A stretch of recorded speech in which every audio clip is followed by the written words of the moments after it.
Get ready.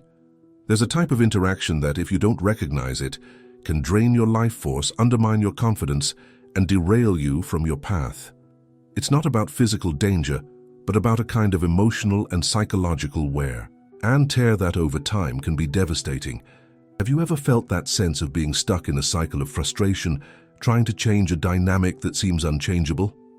What if I told you there's ancient wisdom capable of giving you the clarity to identify the warning signs and the strength to protect your inner space? This isn't just advice, it's a call to awaken. Over the next 30 days, we're going to embark on a journey of self-mastery, using Stoic principles to recognize toxic patterns and learn to react not with escape in the sense of fear, but with a strategic and intelligent distance that preserves who you are. If you're ready to stop being held hostage by draining interactions, pay close attention. The ability to identify these signs is the first line of defense for your inner peace. Your journey begins now. The echo of unshakable blame. The first warning sign appears when responsibility is consistently projected outwards. It's the inability to acknowledge one's own participation in challenges, transforming every difficult situation into a narrative where the world or you are to blame. It's that work meeting where the project was delayed, and instead of analyzing the real obstacles, the blame falls entirely on your part, even if external factors or the incompetence of others were predominant. It's the personal relationship, where any disagreement ends with you feeling solely responsible for fixing things, the only one to apologize, the only one to carry the weight of someone else's mistake. This dynamic is insidious. It not only burdens you with a load that isn't yours, but it also distorts your perception of reality. You start questioning your own competence, your own worth. The repetition of this projection creates an echo that resonates in your mind, whispering that you are always the problem, that you are never good enough, that failure is an intrinsic characteristic of yours. And the worst part? You start believing it. You absorb this blame like a sponge, and it weighs you down. It weighs on your posture, your gaze, your energy. It weighs on your ability to act, to innovate, to trust yourself, to make decisions. It's an invisible weight, but it's crushing. The fundamental Stoic concept here is the dichotomy of control. Epictetus, the slave philosopher who became a master, taught, some things are under our control, others are not. What is under our control? Our thoughts, our judgments, our desires, our aversions, in short, everything that is purely ours. What is not under our control? The physical body, it can get sick. Possessions, they can be lost. Reputation depends on others' opinions. Position can be taken away. And crucially, the actions and words of others. The projection of blame by another, that is outside. Your direct control. Your reaction to that projection, that is entirely under your control. Recognizing this dichotomy is the first step to freeing yourself from the echo of unshakable blame. You cannot prevent the other person from pointing the finger, but you can decide whether or not to internalize that accusation. To start applying this, you'll need a simple but powerful tool, the Stoic Observation Journal. The rule is clear: after each challenging interaction, write down the event and your immediate reaction. Don't worry about deep analysis at first, just record it. Be an impartial observer of yourself and the situation. On day one, you just record, without judgment, just facts. What happened? Who said what? How did you feel in the moment? Example: meeting with John, Project X delay. John said, if you had delivered your part on time, this wouldn't have happened. I felt a knot in my throat, wanted to defend myself, but stayed quiet.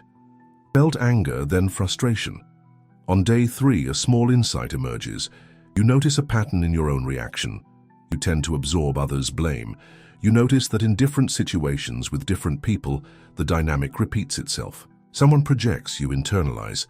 The journal begins to reveal this repetition. You see, it's not an isolated event, but a script that repeats in your life.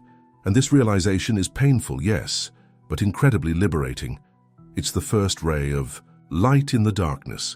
You begin to understand that the blame you carry may not be yours, but something you picked up from the other person. On day 7, you start adding a column to your journal. What was under my control, what was not?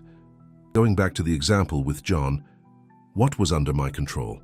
my preparation for the project, my communication about deadlines, my decision on how to react to what he said, what was not.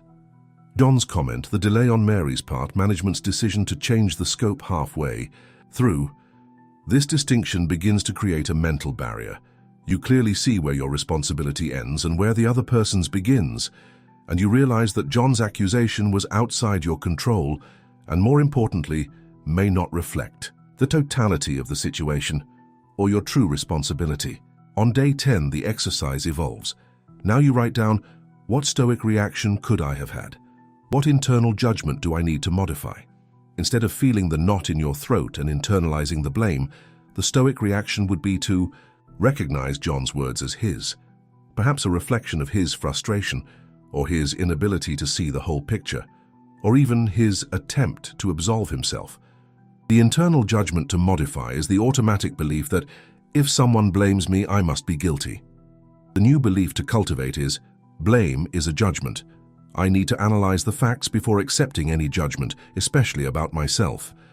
Others' opinions do not define my reality.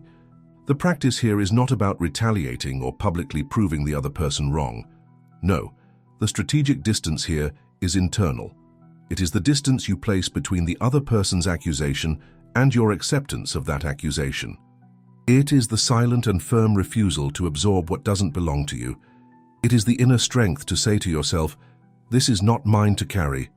It is recognizing that the other person's need to project blame is their problem, their failure to deal with reality, or their own insecurities. It is not your duty to be the lightning rod for others' frustrations, and that is damn hard. It goes against years of conditioning, perhaps since childhood, where you learned that absorbing blame was a way to keep the peace, to be accepted, to avoid conflict. But at what cost? The cost is your inner peace, your self-confidence, your energy. The cost is living under the constant weight of blame that is not yours. Strategic distance in this case can also manifest externally, but the basis is always the internal change. It might be a calm, factual response. I understand your point, John, and I'm open to discussing my part, but it's important we look at all the factors that contributed to the delay, including external factors and other dependencies. Or it might be a conscious silence, where you listen but don't absorb, processing internally through the lens of the dichotomy of control. He is projecting. That is his. It is not mine. This is the practice. It is a mental muscle you need to strengthen daily. Each challenging interaction is an opportunity to practice, to observe, to apply the dichotomy of control, to refuse to carry the burden that doesn't belong to you. In the first few days, you will fail. You will absorb the blame again. You will feel the weight, and that's okay. Stoicism is not about perfection, it's about progress. Record the failure in the journal too. What happened? How did you react? What could you have done differently next time? The key is persistence. It's the conscious intention to change the pattern. It's the decision to protect your inner space from others' emotional baggage. Think of the energy you free up when you are no longer carrying blame that isn't yours. Think of the mental clarity you gain. Think of the confidence that blossoms when you stop seeing yourself through the distorted lens of others' projection. That is the reward. That is the freedom that the dichotomy of control and the journal practice offer you. It is a process. It takes time. But each small step, each time you identify the projection and refuse to absorb it, you are reclaiming a piece of yourself. You are strengthening your inner armor. You are building your resilience. You are, in fact, practicing strategic distance. It is not about running away from the person necessarily, but about creating a healthy emotional and psychological distance. It is about not allowing the other person's toxicity to contaminate your being. It is an act of self-preservation, an act of silent strength. And that strength, my friend, is unshakable. Second sign, the constant shadow critic. There is that type of interaction where you are never, ever good enough. No matter what you do, how you do it, or how great your effort is, there will always be a but. A veiled criticism, a deprecating comment disguised as help, an observation that subtly undermines your confidence. Oh, that's good, but if you had done it this way, you're good at this, but you lack. Don't worry, one day you'll get there with more practice. It is the compliment that comes with a caveat that nullifies the compliment itself. It is the feedback that focuses solely on failures, completely ignoring successes. It is the constant presence of someone who seems to have a mission to remind you of all your imperfections, real or imagined. This is the constant shadow critic. And their shadow hangs over you, making you doubt your abilities, paralyzing you with the fear of not meeting an unattainable standard, convincing you that you are fundamentally flawed. Constructive criticism exists and is valuable. But the constant shadow critic does not offer construction, they offer deconstruction. They offer erosion. They don't want to help you improve, they want to keep you small, insecure, dependent on their approval, an approval they never fully grant. This dynamic is a direct attack on your self-confidence. It's like having a psychological parasite that feeds on your insecurity, and they thrive on your desire to be accepted, to be recognized, to be valued by this person. You try harder, you try to please, you seek validation, and the more you seek, the more they withdraw, moving the target, finding new flaws. It's a vicious and exhausting cycle. What does Stoicism say about this? A lot. Epictetus, again, reminds, "Curse, it is not what happens to us that disturbs us, but our judgment about what happens. And others' opinions, others' criticism, are firmly in the not under our control column. Another person's judgment of you is not your reality, unless you choose to make it yours. The constant critic's criticism only has power if you internalize it, if you accept it as truth about yourself." Stoicism invites us to focus on what we can control: our character, our virtues, our efforts, our own evaluation of ourselves based on our principles, not on the volatile opinions of others.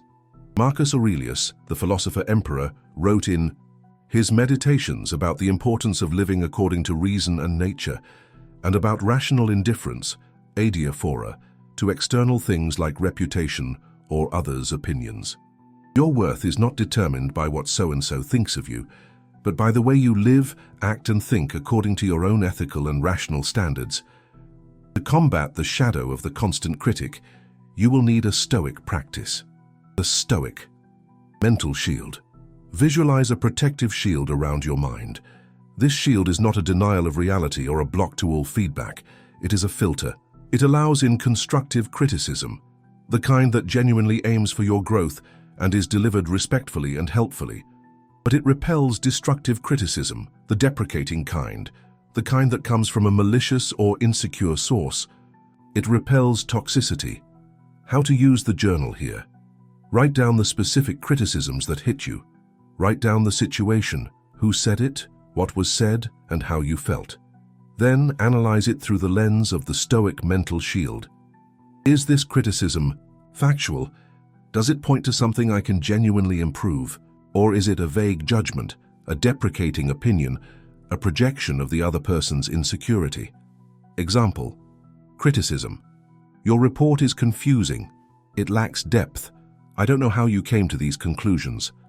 Initial reaction: felt shame, incompetence. Stoic analysis: confusing is vague. Lacks depth might be a point. I need to check if I was superficial. I don't know how you came to these conclusions might be a lack of clarity in my argumentation, or it might be that the person lacks the capacity to understand. What is under my control? Improving clarity, reviewing my argumentation. What is not? The other person's capacity to understand, their deprecating tone. Application of the mental shield. I accept the possibility of improving clarity and argumentation, potential constructive criticism, but I reject the feeling of incompetence generated by the tone and generality of the criticism. Destructive criticism. The judgment, your report is confusing, is his opinion. My judgment of the report, based on the facts and my effort, is what matters for my self-evaluation. In the journal, you start categorizing: constructive criticism, rare, useful, versus destructive criticism, projection, common, toxic. You will see a pattern.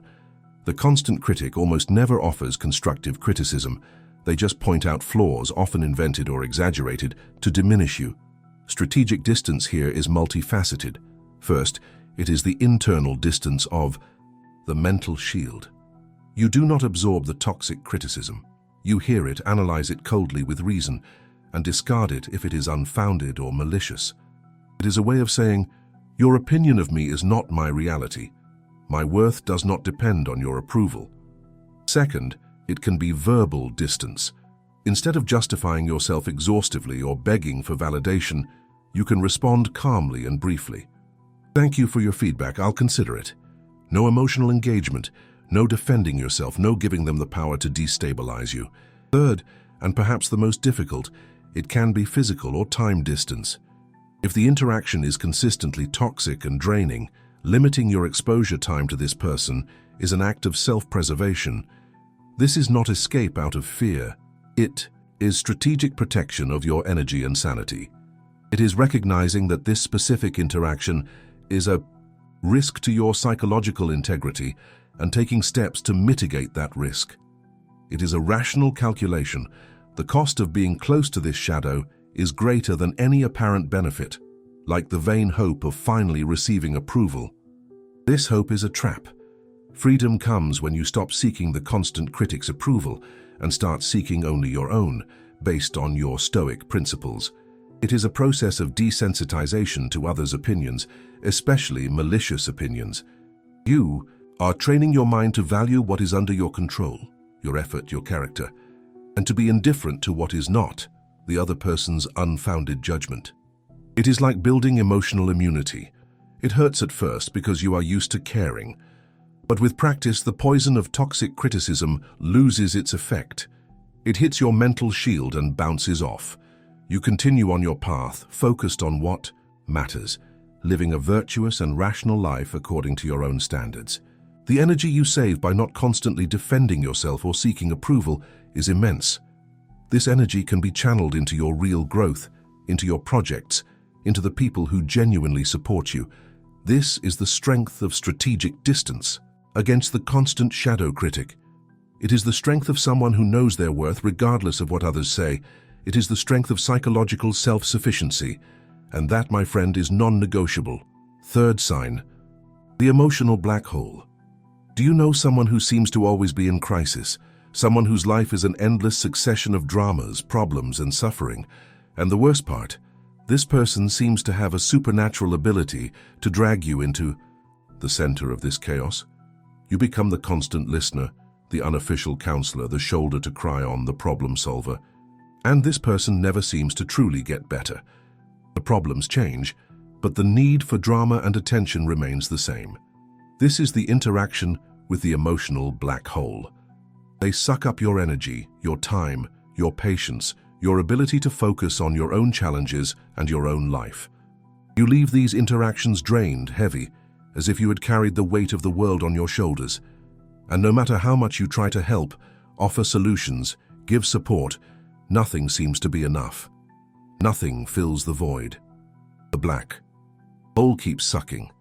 This dynamic is dangerous because it disguises itself as need, and even as friendship or love. You feel obligated to help, guilty if you don't.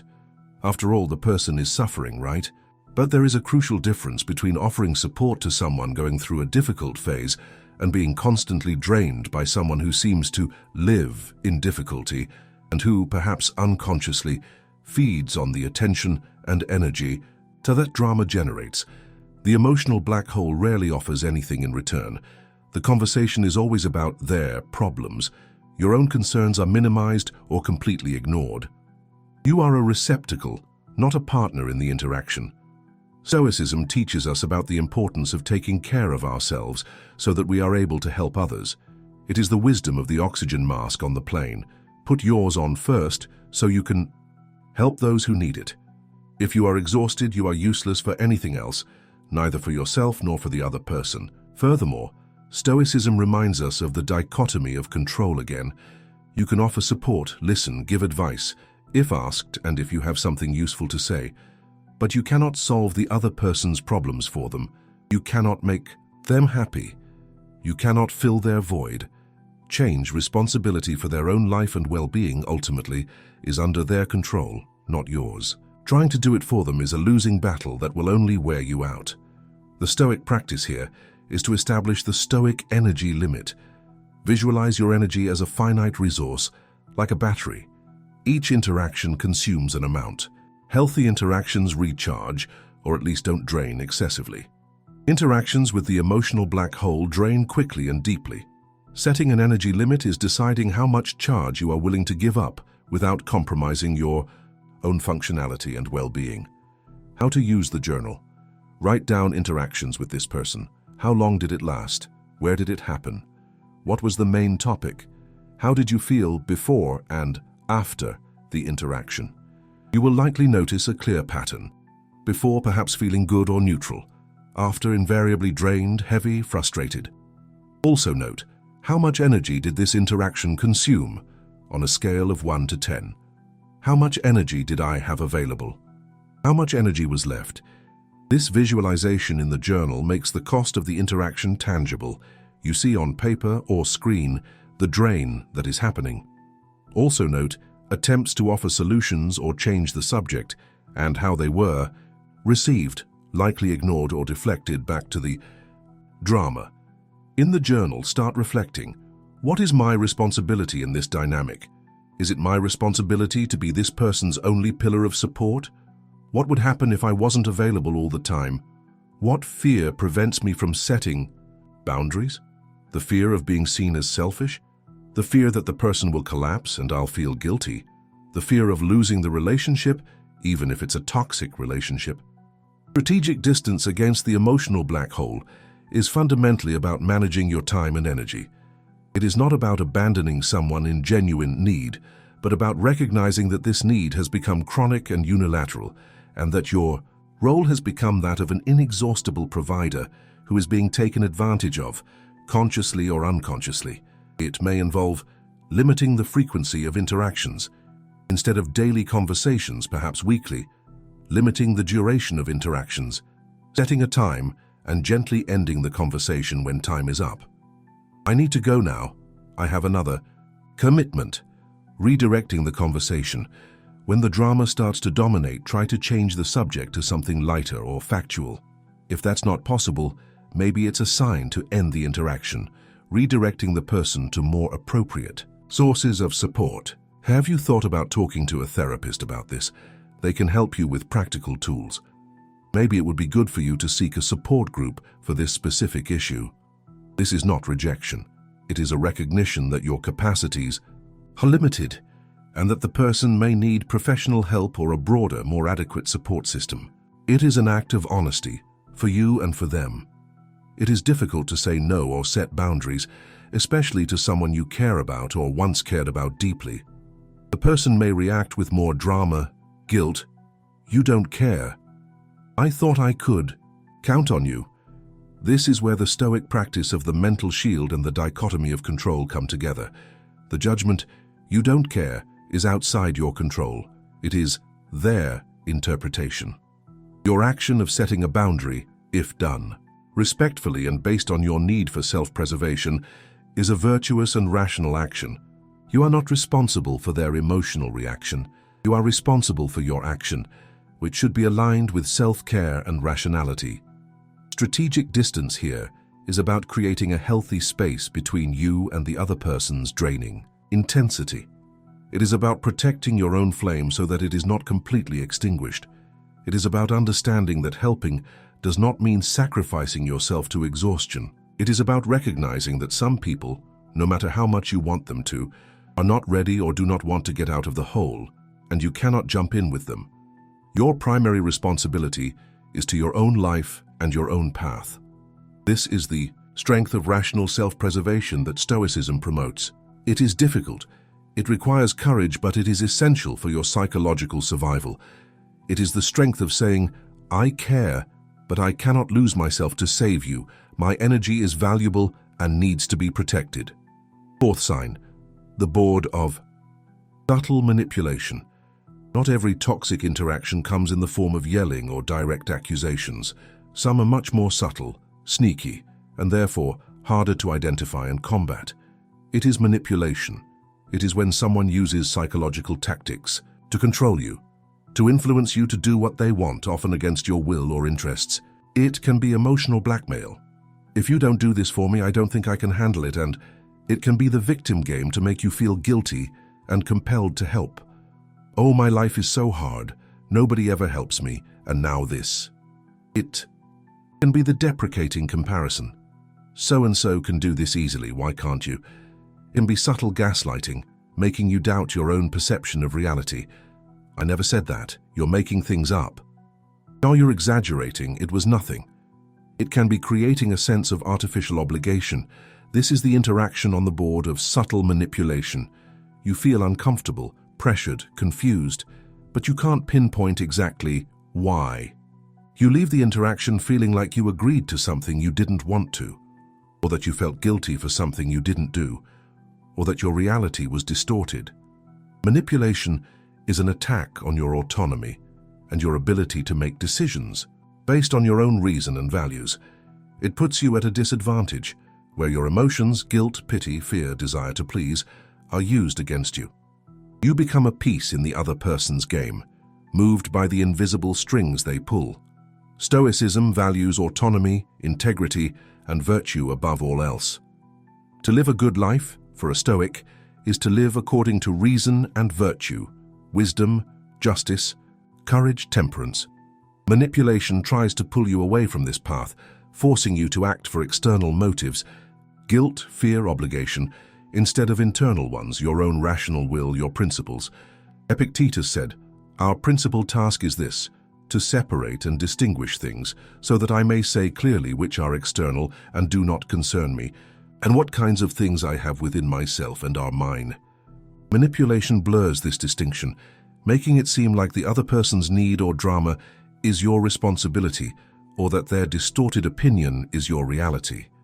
The Stoic practice here is the Stoic integrity radar. Before giving in to a request that seems strange to you, before accepting blame you don't feel, before doubting your own sanity based on what someone else says, activate your radar. It asks you, is this situation aligned with my values? Am I being pressured to act against my will? Is my perception of reality being questioned without factual basis? Am I feeling irrationally guilty or obligated? How to use the journal. Write down situations where you felt this subtle pressure. Describe the tactic used, emotional blackmail, victim game, gaslighting, etc. How did you feel? What was the outcome of the interaction? Did you give in, resist, stay confused? Example situation. Your mother calls, tells a dramatic story about how lonely she is and that nobody ever has time for her. Ends with, "But that's okay, I'll manage on my own as always." Feeling, guilt, obligation. Outcome, you cancel your shy plans and go visit her, feeling resentment. Stoic analysis. Tactic, veiled emotional blackmail. Nobody ever has time, I'll manage on my own as always. Integrity, radar.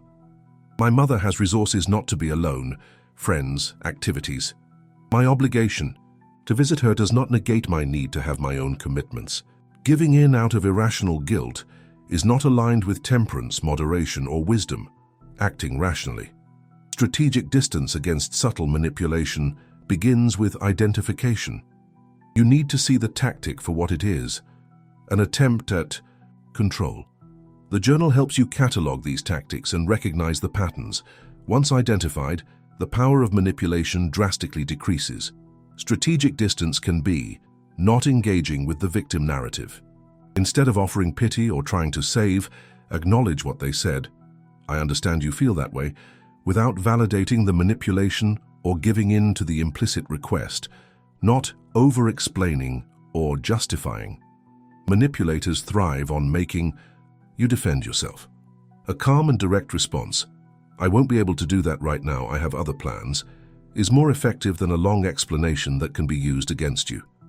Calmly questioning the distorted reality, in the case of gaslighting, "That's not my memory of what happened, I remember X." Without anger, just stating your factual perception, setting clear boundaries about what you will or will not do, and communicating them firmly but without aggression. "I can help you with this, but not with that. I'm available for X time, then I need to go." Strategic distance here is about protecting your autonomy. It is about not allowing the other person to play on your emotions to control you. It is about basing your decisions on your own reason and your own values, and not on external pressure or induced guilt. It is a constant exercise in vigilance and self-assertion.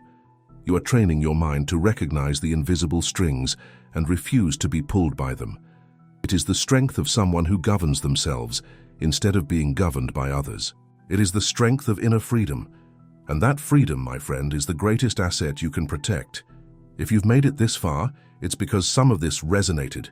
You saw yourself in one or more of these signs. You felt the pain, the weariness, the frustration. And that is the first step. Recognize it, name it, see the dynamic for what it is. It is not your fault for being affected by these interactions. We are social beings, and it is natural to be influenced by others.